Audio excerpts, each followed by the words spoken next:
Donc là, nous allons travailler sur la gerbe piquée. Donc la gerbe piquée, on est toujours dans la rubrique des pièces de deuil. Au niveau du visuel, on devra avoir, une fois terminé, à peu près la même chose qu'une gerbe à la main. Donc ça doit représenter un bouquet. Sauf que là, votre bouquet, visuellement, en réalité, il est piqué dans de la mousse. La mousse va vous permettre d'avoir une bonne longévité. Au niveau des végétaux, on va avoir besoin de fleurs de pointe. Donc ici, j'ai les delphiniums, mais j'ai également les spirées qui vont me permettre de donner de la longueur. Vous avez des végétaux plus ronds qui vont permettre de donner du volume. Donc ici, les œillets, les roses et les germinies. Et nous sommes donc sur une pièce de forme triangulaire.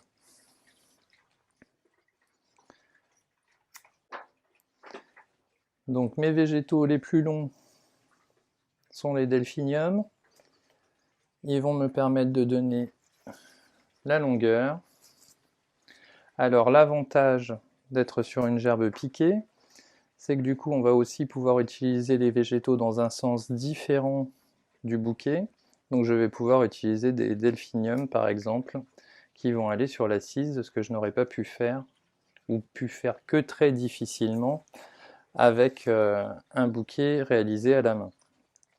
Au niveau des tiges que je vais couper, majoritairement je vais les garder de façon à réaliser par la suite un faisceau de tiges qui en réalité sera une fausse vrille puisque c'est une réalisation piquée, donc il n'y aura pas besoin de mettre le bouquet à l'eau.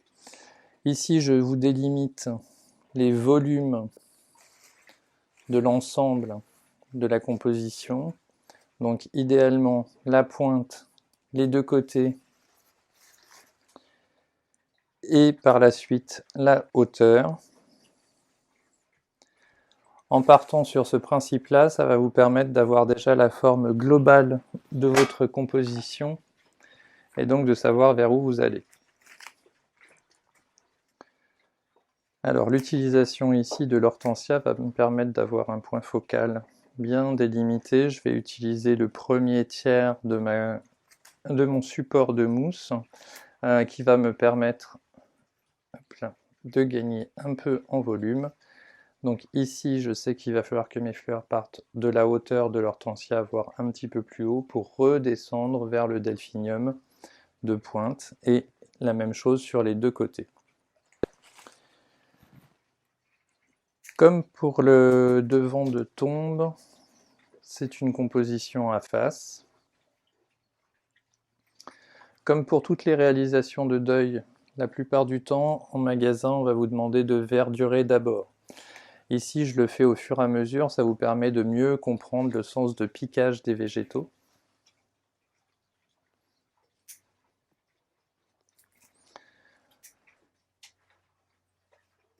Donc au niveau du piquage de mes végétaux, on va utiliser la technique du rayonnement, donc on va venir toujours se piquer vers l'hortensia,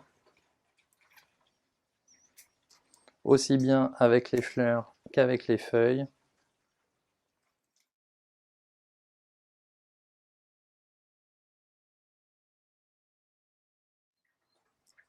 Ici, ma spirée me permet de faire un petit verdurage léger.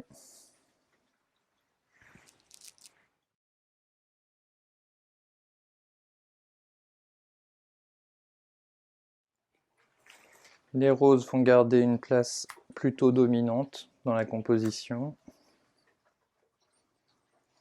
Donc au fur et à mesure que je pique mes végétaux, vous voyez que je prends du volume, je gagne en hauteur. Et je garde toujours les tiges de façon à réaliser un faisceau une fois que ma composition sera terminée.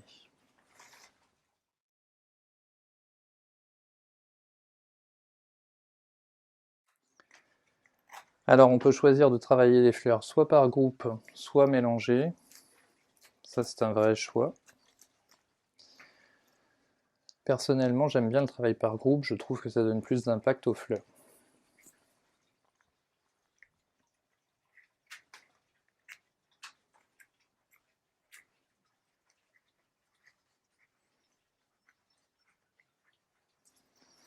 On n'oublie pas de réaliser également du relief.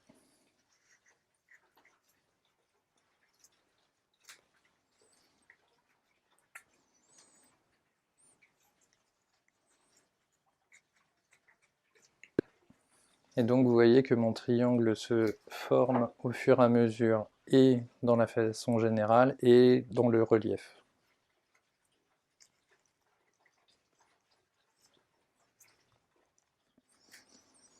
Alors c'est important de travailler dans un même temps les deux côtés avec les fleurs de façon à avoir une bonne répartition globale.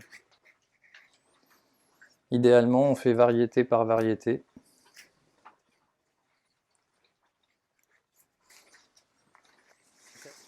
Donc avant que la composition soit totalement terminée, je vais pouvoir réaliser mon faisceau de tiges. Maintenant j'en ai suffisamment.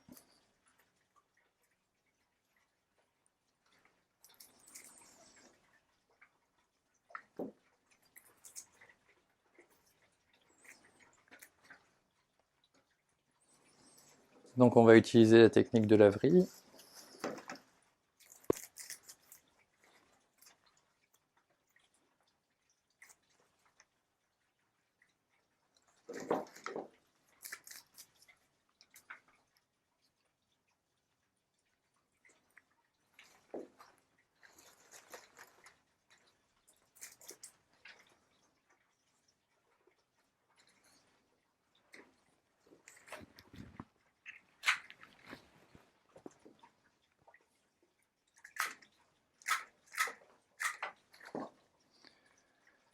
Je vais garder deux tiges un petit peu plus longues que les autres, et de préférence des tiges un peu épaisses.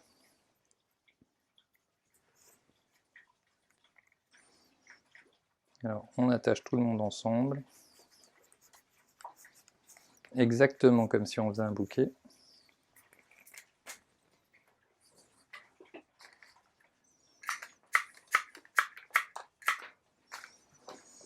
Et en fait, mes deux tiges que j'ai gardées un peu plus longues que le reste vont venir se piquer dans la mousse. Je pique pas la totalité pour pas éclater la mousse. Une fois que mon faisceau est réalisé, à ce niveau-là, je vais faire un lien de saut-bas de façon à relier et la partie poignée et les tiges, de façon à ce que quand on prenne l'ensemble, ça soit solidaire.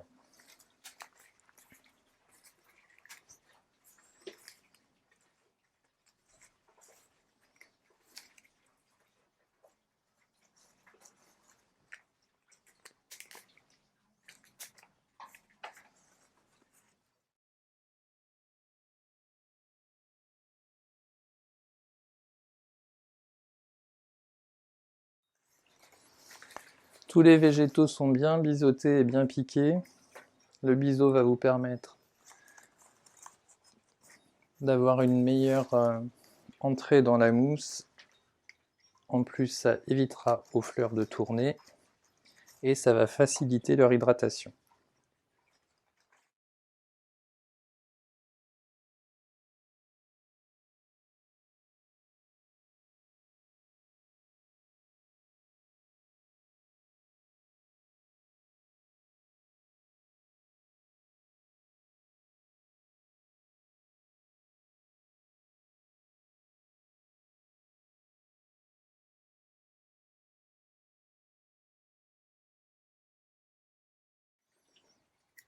Sur la gerbe piquée, par rapport à la gerbe à la main, il est possible de revenir un peu plus sur l'avant.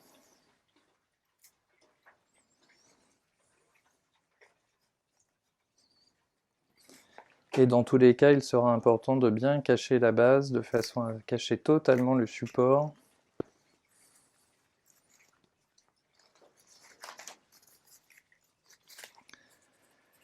Il peut vous être également demandé de mettre une inscription. En général, soit on la met de façon transverse, de façon à ce que l'inscription soit visible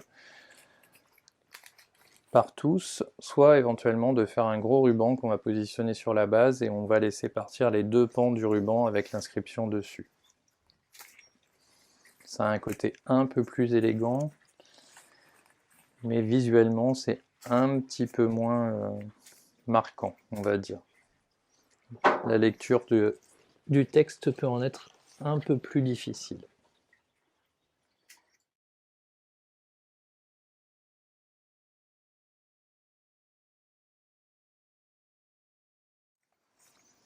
Alors la gerbe piquée par rapport à la gerbe à la main a l'avantage d'être hydratée. Souvent le jour des obsèques, il n'y a pas forcément de vase. Donc ici vous avez une composition qui va pouvoir se tenir telle qu'elle est.